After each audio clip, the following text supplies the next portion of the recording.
सैयद अबू सालेह को जंग से बहुत उन्स था। आपका लक़ब भी जंगी दोस्त हो गया था। आप ज़माना के बुलंद मर्तबा मुत्तकी और परहेज़गार लोगों में से थे। कहते हैं कि रियाज़ात और मुजाहिदात के दौरान में एक दफ़ा आपका तीसरा फाका था। आप दरिया के किनारे पर बैठे थे कि दरिया में एक सेब बहता हुआ दिखाई दिया, जिसे आपने पकड़कर तनावल फरमा लिया। बाद में आपके दिल में यह ख्याल आया कि ये सेब किसका है और मेरे लिए इसका खा लेना क्योंकि हलाल हो सकता है। यह ख्याल पैदा होते ही आप अपना कसूर माफ़ करवाने के लिए मालिक के सेब की जस्तजू में दरिया के किनारे चले।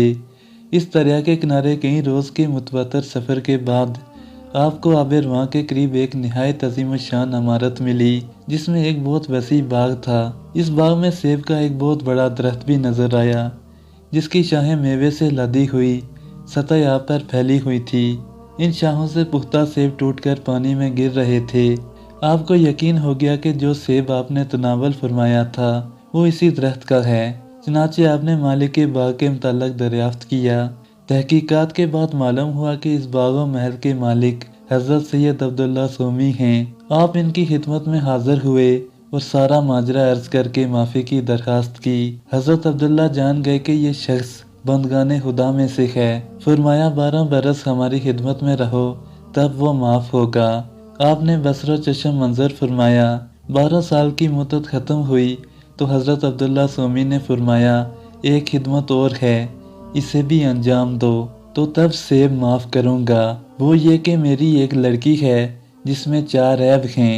आंखों से अंधी है, कानों से बहरी है, हाथों से लंजी है और पाँव से लंगड़ी है। इस आज्जा को निकाह में कबूल करो और बाद निकाह 2 साल और हमारी खिदमत में रहो, ताकि इस निकाह के नतीजे में एक फर्जंद की सूरत मैं अपनी आंखों से देख लूँ। इसके बाद जहाँ जी चाहे चले जाना। आपने इसे भी कबूल फरमाया।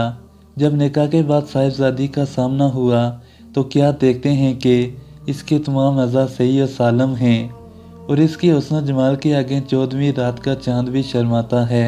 आपने उसको खिलाफे औलिया पाकर तमाम शब इससे किनारा कशी इख्तियार की। दूसरे दिन सुबह को हज़रत अब्दुल्ला सोमी ने फरासत से सारा हाल दरियाफ्त फरमा कर अबू सालेह को कहा, हाँ मैंने अपनी लड़की की जो सिफ़ात तुमसे बयान की थी वो सब सही हैं। नामहरम के लिए इसकी आंखें अंधी हैं, गैर हक बात सुनने के लिए इसके कान बहरे हैं, नामहरम को नहीं छुआ तो इसके हाथ लंजे हैं और तुम्हारे हुक्म के खिलाफ कदम उठाने के लिए इसके पाँव लंगड़े हैं।